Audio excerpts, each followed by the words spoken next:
Chapter 18. Till Elizabeth entered the drawing-room at Netherfield, and looked in vain for Mr. Wickham among the cluster of red coats there assembled, a doubt of his being present had never occurred to her. The certainty of meeting him had not been checked by any of those recollections that might not unreasonably have alarmed her.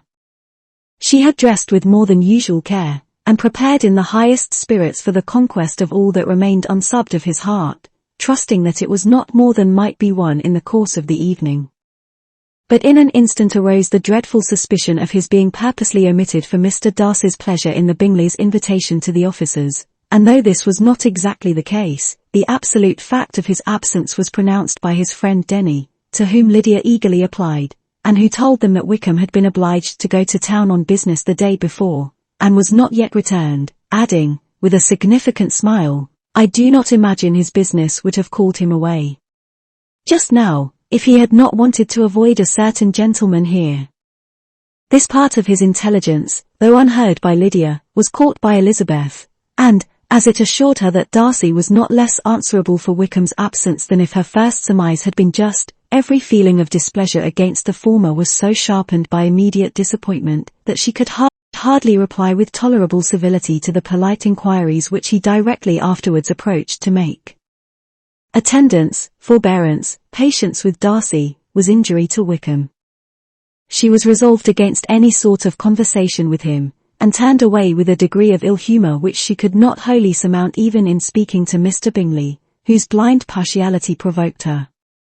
But Elizabeth was not formed for ill-humour, and though every prospect of her own was destroyed for the evening, it could not dwell long on her spirits, and having told all her griefs to Charlotte Lucas, whom she had not seen for a week, she was soon able to make a voluntary transition to the oddities of her cousin, and to point him out to her particular notice. The first two dances, however, brought a return of distress. They were dances of mortification.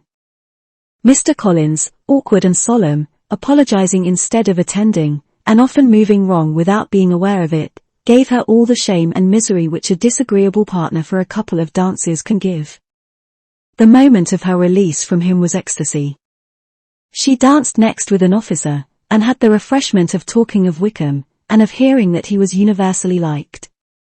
When those dances were over, she returned to Charlotte Lucas, and was in conversation with her, when she found herself suddenly addressed by Mr. Darcy, who took her so much by surprise in his application for her hand, that, without knowing what she did, she accepted him.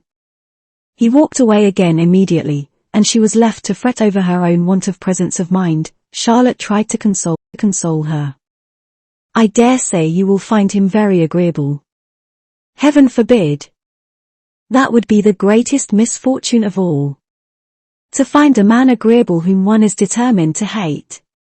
Do not wish me such an evil." When the dancing recommenced, however, and Darcy approached to claim her hand, Charlotte could not help cautioning her in a whisper, not to be a simpleton, and allow her fancy for Wickham to make her appear unpleasant in the eyes of a man 10 times his consequence. Elizabeth made no answer, and took her place in the set, amazed at the dignity to which she was arrived in being allowed to stand opposite to Mr. Darcy, and reading in her neighbours' looks, their equal amazement in beholding it.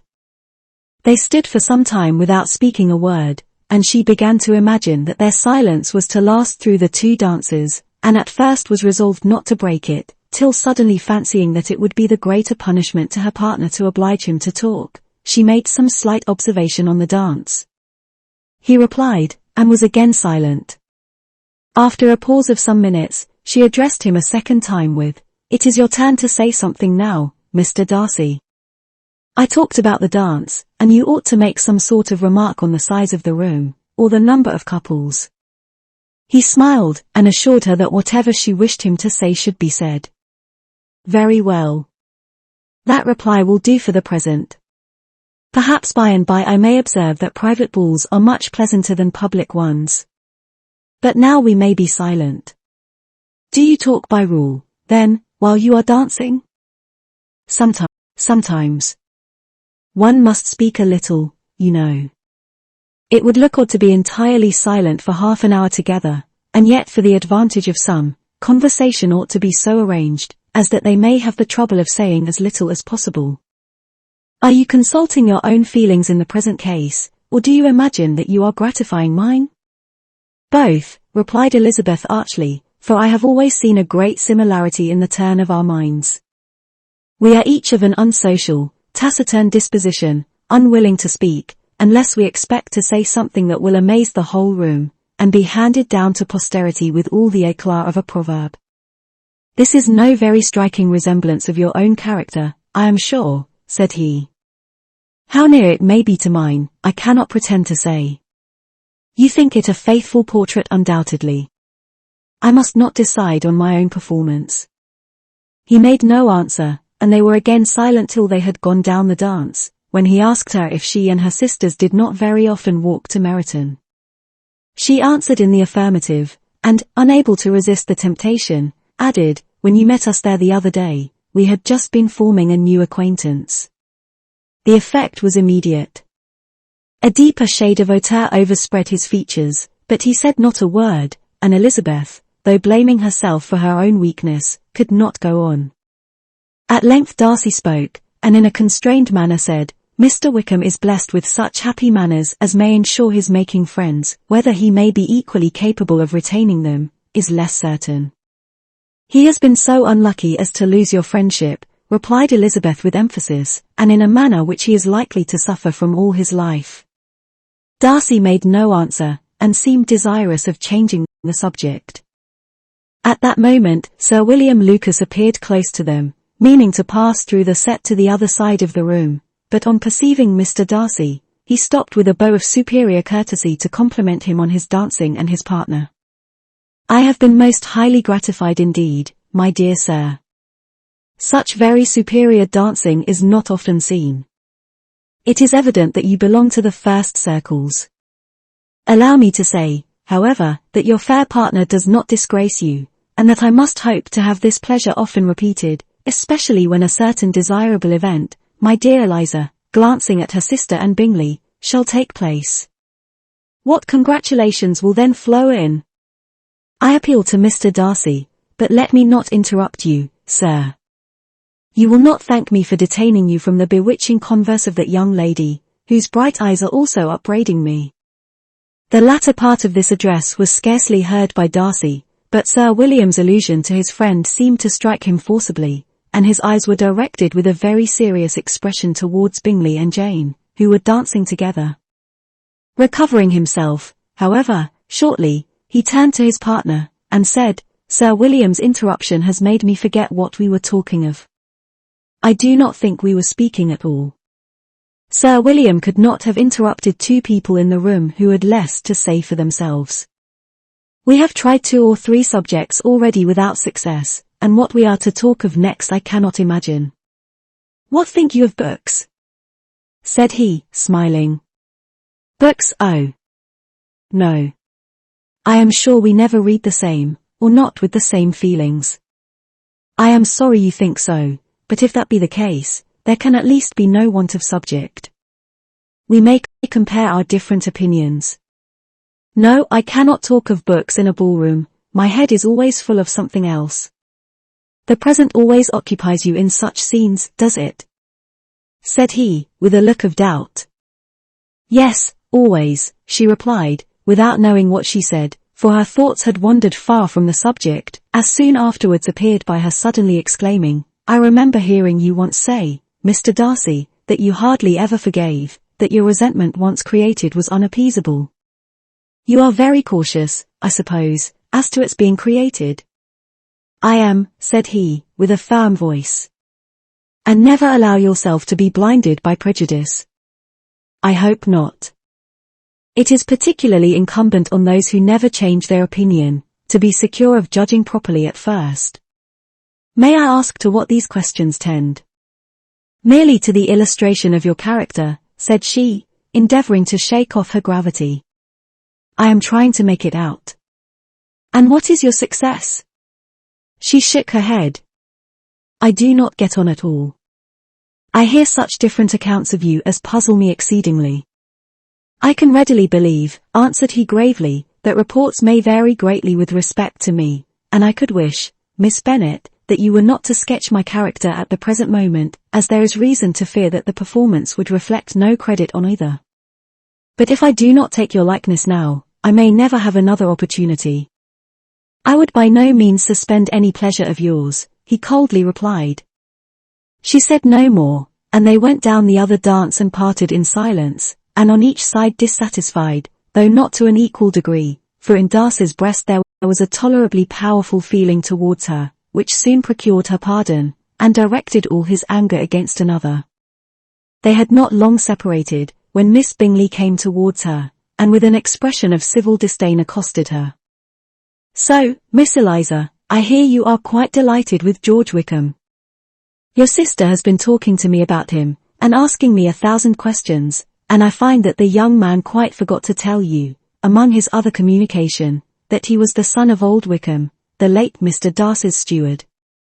Let me recommend you, however, as a friend, not to give implicit confidence to all his assertions, for as to Mr. Darcy's using him ill, it is perfectly false, for, on the contrary, he has always been remarkably kind to him, though George Wickham has treated Mr. Darcy in a most infamous manner. I do not know the particulars, but I know very well that Mr. Darcy is not in the least to blame, that he cannot bear to hear George Wickham mentioned, and that though my brother thought that he could not well avoid including him in his invitation to the officers, he was excessively glad to find that he had taken himself out of the way. His coming into the country at all is a most insolent thing, indeed, and I wonder how he could presume to do it. I pity you, Miss Eliza, for this discovery of your favourite's guilt, but really, considering his descent, one could not expect much better. His guilt and his descent appear by your account to be the same, said Elizabeth angrily, for I have heard you accuse him of nothing worse than of being the son of Mr. Darcy's steward, and of that, I can assure you, he informed me himself.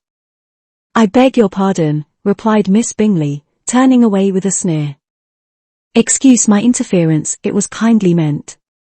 Insolent girl, said Elizabeth to herself. You are much mistaken if you expect to influence me by such a paltry attack as this. I see nothing in it but your own wilful ignorance and the malice of Mr. Darcy. She then sought her eldest sister, who had undertaken to make inquiries on the same subject of Bingley. Jane met her with a smile of such sweet complacency, a glow of such happy expression, as sufficiently marked how well she was satisfied with the occurrences of the evening. Elizabeth instantly read her feelings, and at that moment solicitude for Wickham, resentment against his enemies, and everything else, gave way before the hope of Jane's being in the fairest way for happiness. I want to know, said she, with a countenance no less smiling than her sister's, what you have learnt about Mr. Wickham. But perhaps you have been too pleasantly engaged to think of any third person, in which case you may be sure of my pardon. No, replied Jane, I have not forgotten him, but I have nothing satisfactory to tell you. Mr. Bingley does not know the whole of his history, and is quite ignorant of the circumstances which have principally offended Mr. Darcy, but he will vouch for the good conduct, the probity, and honour of his friend, and is perfectly convinced that Mr. Wickham has deserved much less attention from Mr. Darcy than he has received, and I am sorry to say by his account as well as his sister's, Mr. Wickham is by no means a respectable young man. I am afraid he has been very imprudent, and has deserved to lose Mr. Darcy's regard. Mr. Bingley does not know Mr. Wickham himself. No, he never saw him till the other morning at Meryton. This account then is what he has received from Mr. Darcy. I am satisfied. But what does he say of the living? He does not exactly recollect the circumstances, though he has heard them from Mr. Darcy more than once, but he believes that it was left to him conditionally only. I have not a doubt of Mr. Bingley's sincerity, said Elizabeth warmly, but you must excuse my not being convinced by assurances only. Mr. Bingley's defence of his friend was a very able one, I dare say, but since he is unacquainted with several parts of the story, and has learnt the rest from that friend himself, I shall venture to still think of both gentlemen as I did before. She then changed the discourse to one more gratifying to each, and on which there could be no difference of sentiment. Elizabeth listened with delight to the happy, though modest hopes which Jane entertained of Mr. Bingley's regard, and said all in her power to heighten her confidence in it. On their being joined by Mr. Bingley himself, Elizabeth withdrew to Miss Lucas, to whose inquiry after the pleasantness of her last partner she had scarcely replied, before Mr. Collins came up to them, and told her with great exultation that he had just been so fortunate as to make a most important discovery. "I have found out," said he, "by a singular accident, that there is now in the room a near relation of my patroness. I happened to overhear the gentleman himself mentioning to the young lady who does the honours of the house the names of his cousin Mr. Berth, and of her mother Lady Catherine. How wonderfully these sort of things occur! Who would have thought of my meeting with, perhaps, a nephew of Lady Catherine de Berth in this assembly? I am most thankful that the discovery is made in time for me to pay my respects to him, which I am now going to do, and trust he will excuse my not having done it before. My total ignorance of the connection must plead my apology. You are not going to introduce yourself to Mr. Darcy?" "Indeed I am. I shall entreat his pardon for not having done it earlier. I believe him to be Lady Catherine's nephew. It will be in my power to assure him that her ladyship was quite well yesterday se'night." Elizabeth tried hard to dissuade him from such a scheme, assuring him that Mr. Darcy would consider his addressing him without introduction as an impertinent freedom, rather than a compliment to his aunt, that it was not in the least necessary there should be any notice on either side, and that if it were, it must belong to Mr. Darcy, the superior in consequence, to begin the acquaintance. Mr. Collins listened to her with the determined air of following his own inclination, and, when she ceased speaking, replied thus: "My dear Miss Elizabeth, I have the highest opinion in the world in your excellent judgment in all matters within the scope of your understanding, but permit me to say, that there must be a wide difference between the established forms of ceremony amongst the laity, and those which regulate the clergy, for, give me leave to observe that I consider the clerical office as equal in point of dignity with the highest rank in the kingdom, provided that a proper humility of behaviour is at the same time maintained. You must therefore allow me to follow the dictates of my conscience on this occasion, which leads me to perform what I look on as a point of duty. Pardon me for neglecting to profit by your advice, which on every other subject shall be my constant guide, though in the case before us I consider myself more fitted by education and habitual study to decide on what is right than a young lady like yourself." And with a low bow he left her to attack Mr. Darcy, whose reception of his advances she eagerly watched, and whose astonishment at being so addressed was very evident. Her cousin prefaced his speech with a solemn bow, and though she could not hear a word of it, she felt as if hearing it all, and saw in the motion of his lips the words apology, Hunsford, and Lady Catherine de Berth. It vexed her to see him expose himself to such a man. Mr. Darcy was eyeing him with unrestrained wonder, and when at last Mr. Collins allowed him time to speak, replied with an air of distant civility. Mr. Collins, however, was not discouraged from speaking again, and Mr. Darcy's contempt seemed abundantly increasing with the length of his second speech, and at the end of it he only made him a slight bow, and moved another way. Mr. Collins then returned to Elizabeth. "I have no reason, I assure you," said he, "to be dissatisfied with my reception." Mr. Darcy seemed much pleased with the attention. He answered me with the utmost civility, and even paid me the compliment of saying that he was so well convinced of Lady Catherine's discernment as to be certain she could never bestow a favour unworthily. It was really a very handsome thought. Upon the whole, I am much pleased with him. As Elizabeth had no longer any interest of her own to pursue, she turned her attention almost entirely on her sister and Mr. Bingley, and the train of agreeable reflections which her observations gave birth to, made her perhaps almost as happy as Jane. She saw her in idea settled in that very house, in all the felicity which a marriage of true affection could bestow, and she felt capable, under such circumstances, of endeavouring even to like Bingley's two sisters. Her mother's thoughts she plainly saw were bent the same way, and she determined not to venture near her, lest she might hear too much. When they sat down to supper, therefore, she considered it a most unlucky perverseness which placed them within one of each other, and deeply was she vexed to find that her mother was talking to that one person, Lady Lucas, freely, openly, and of nothing else but her expectation that Jane would soon be married to Mr. Bingley. It was an animating subject, and Mrs. Bennet seemed incapable of fatigue while enumerating the advantages of the match. His being such a charming young man, and so rich, and living but 3 miles from them, were the first points of self-gratulation, and then it was such a comfort to think how fond the two sisters were of Jane, and to be certain that they must desire the connection as much as she could do. It was, moreover, such a promising thing for her younger daughters, as Jane's marrying so greatly must throw them in the way of other rich men. And lastly, it was so pleasant at her time of life to be able to consign her single daughters to the care of their sister, that she might not be obliged to go into company more than she liked. It was necessary to make this circumstance a matter of pleasure, because on such occasions it is the etiquette, but no one was less likely than Mrs. Bennet to find comfort in staying home at any period of her life. She concluded with many good wishes that Lady Lucas might soon be equally fortunate, though evidently and triumphantly believing there was no chance of it. In vain did Elizabeth endeavour to check the rapidity of her mother's words, or persuade her to describe her felicity in a less audible whisper, for, to her inexpressible vexation, she could perceive that the chief of it was overheard by Mr. Darcy, who sat opposite to them. Her mother only scolded her for being nonsensical. "What is Mr. Darcy to me, pray, that I should be afraid of him? I am sure we owe him no such particular civility as to be obliged to say nothing he may not like to hear.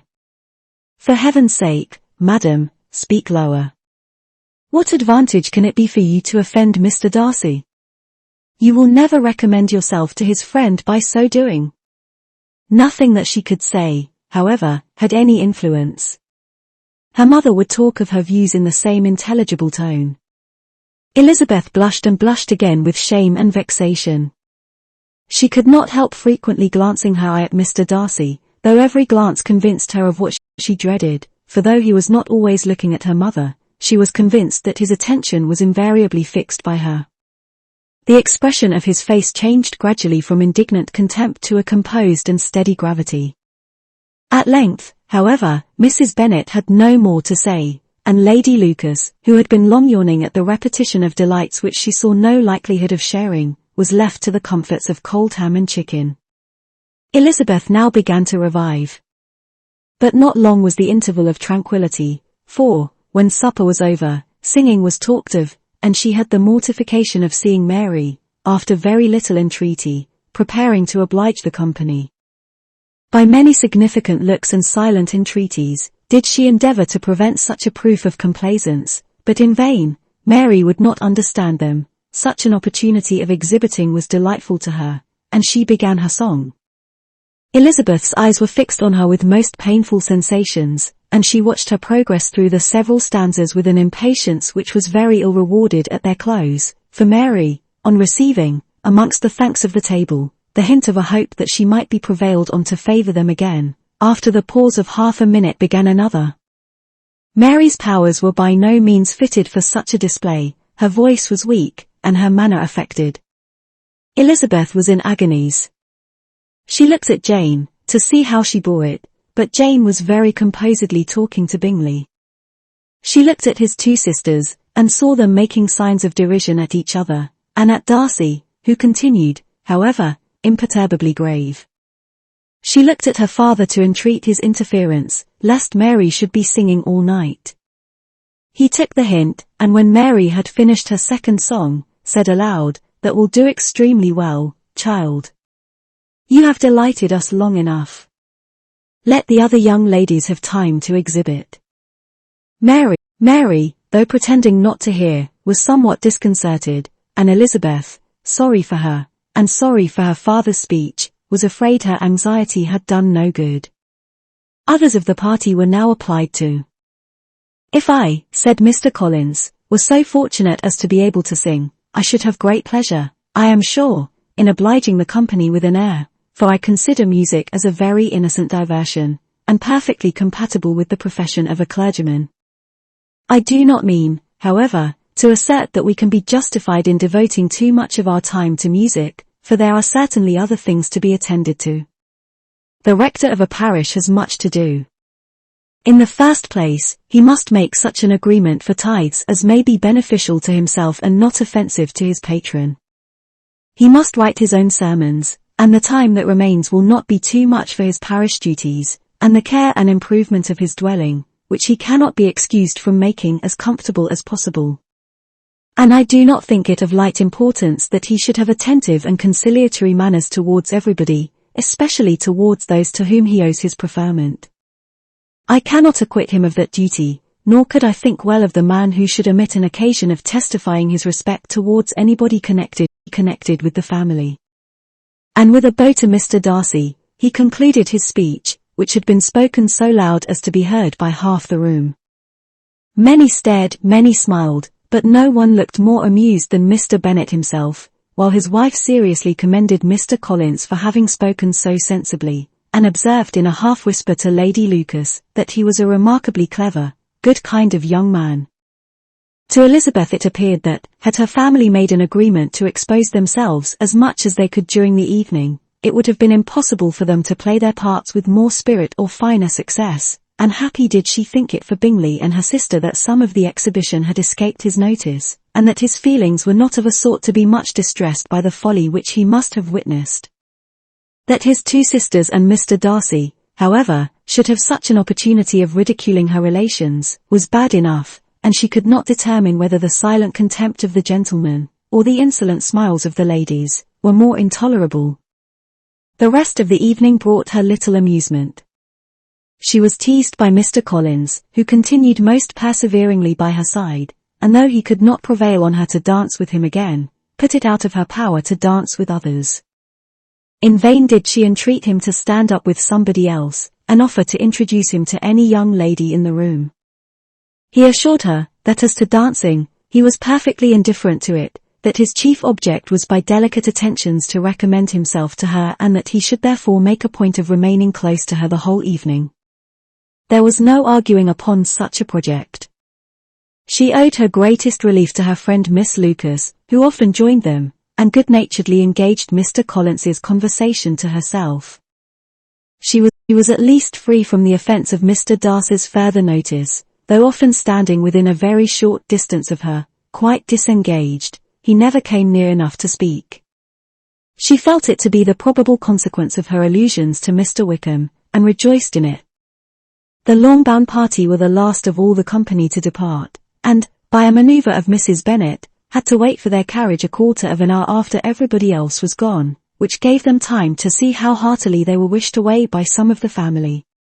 Mrs. Hurst and her sister scarcely opened their mouths, except to complain of fatigue, and were evidently impatient to have the house to themselves.